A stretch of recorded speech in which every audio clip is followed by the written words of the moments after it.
Bonjour, eh bien c'est encore moi, je suis toujours aux assises et cette fois je suis avec Laurent Hello de Symantec. Bonjour C'est moi. Laurent. Salut Est-ce que Manu. tu peux, alors Laurent est cybermétéorologue pour Voilà. Symantec, c'est-à-dire qu'il il fait la météo du malware, la météo des risques. C'est un peu Et ça. voilà, c'est un peu ça. Donc est-ce que tu peux te présenter rapidement et nous expliquer ce que... Bien sûr. Donc Laurent Hello, je travaille chez Symantec depuis assez longtemps maintenant. Et effectivement, parmi mes fonctions, ça consiste aussi à étudier la cybermétéorologie et même la cyberclimatologie pour aller un peu plus loin et voir un petit peu à quelle sauce on risque d'être mangé dans les années qui viennent. Ok, très bien. Et alors justement, il y a pas mal de lecteurs de Corben.info qui vont regarder la vidéo avec grand intérêt parce qu'ils s'inquiètent des menaces émergentes. Est-ce que tu peux nous dire là un peu la météo de la menace en ce moment? La météo de la menace en ce moment, pour ce qui peut nous concerner à titre individuel, disons plus que sur la partie entreprise, parce que c'est quand même assez différent, on a toujours une grosse tendance autour des fameux ransomware.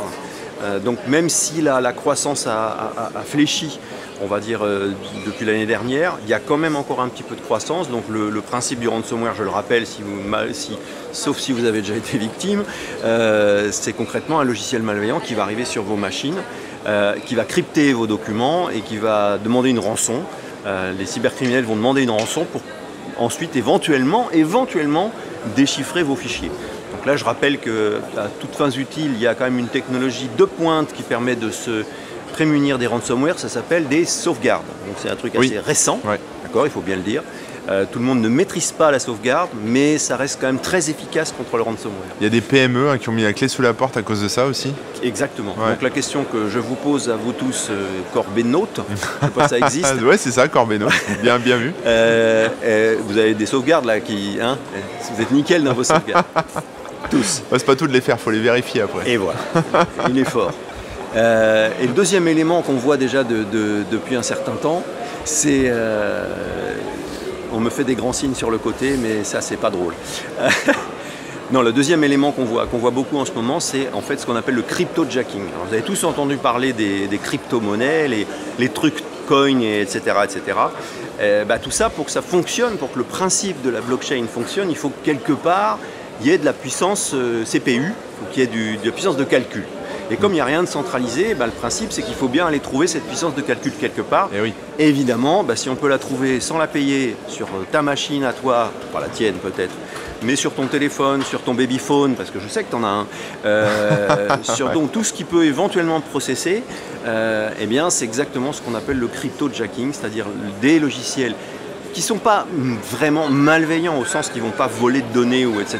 Mais ils vont vous voler de la puissance de calcul, ils vont vous voler du kilowattheure. Juste pour vous donner un exemple, sur certaines machines, vous allez trouver qu'elles sont extrêmement lentes, ça peut être à cause de ça, parce que ça va ralentir de manière considérable. Le lancement d'Excel, on a pu voir ça sur de nombreux cas, le temps du lancement d'Excel multiplié par 10. Ouais, donc c'est pas à cause de mon antivirus qui fait ramer ma machine. Et voilà, ça fait longtemps qu'on a évoqué le sujet, mais c'est pas forcément l'antivirus. Ça peut être aussi un miner. Donc c'est quelque chose qu'on voit maintenant. Les miners sur les PC ou les Mac, etc., ça j'en ai déjà vu. Les miners sur des sites qui sont injectés, j'en ai déjà vu.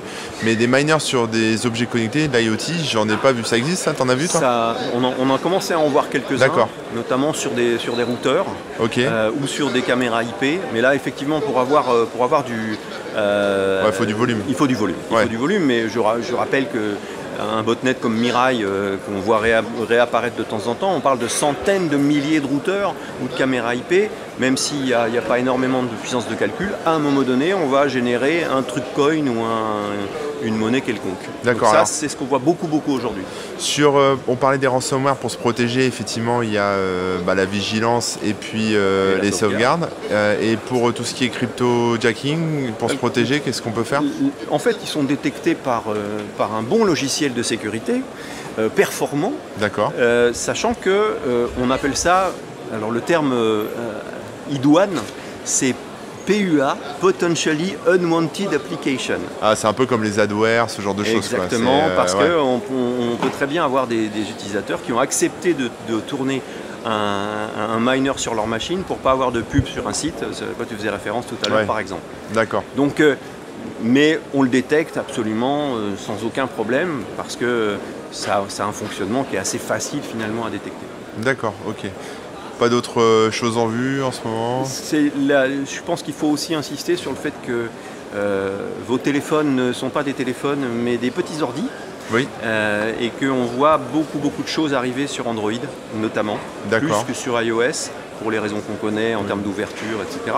Vous pensez tous au Google Play, mais sachez qu'aujourd'hui, nous, on a identifié à peu près un peu plus de 500 magasins d'applications Android, dont certains proposent jusqu'à 95% d'applications malveillantes. Ok, donc le magasin lui-même est malveillant en fait. Le magasin est à malveillant. Destination. Donc, bien avoir en tête qu'aujourd'hui un téléphone est beaucoup plus puissant que le PC que moi j'avais il y a un certain nombre d'années. Et ces Play Store alternatifs sont souvent en Asie. Ouais, et proposent souvent des applications craquées, non? Soi-disant craquées, voire des applications. Une de mes préférées, c'était une application qui, soi-disant, transformait ton écran de smartphone en panneau photovoltaïque. Donc c'était assez bien fait parce que tu avais un joli fond d'écran, puis une petite jauge, puisqu'il y a le détecteur de luminosité, une petite jauge, et on disait avec ça tu ne recharges plus jamais ton téléphone. C'est génial. Sauf que ça te piquait toutes tes données, et ça envoyait un SMS surtaxé à $4 par mois. Alors, 4 $4 par mois, ça se voit pas trop. Passer inaperçu. Ouais. Et si tu vas aller en gendarmerie ou voir la police en disant qu'on t'a volé 4 €, ça risque de pas être simple. C'est sûr. Mais cette affaire-là, ça a duré pendant 2 mois et demi et il y avait 100 000 téléphones, ce qui fait $1 million. Waouh. Des fois, on se dit, mais pourquoi on travaille de manière classique? On pourrait faire des malwares. Non, je plaisante bien sûr. Mais bon, voilà. Ok. Attention à vos téléphones, ce ne sont pas des téléphones. Ok, bah écoute, merci beaucoup. Merci, bon salon et puis à la prochaine. À la prochaine. Ciao.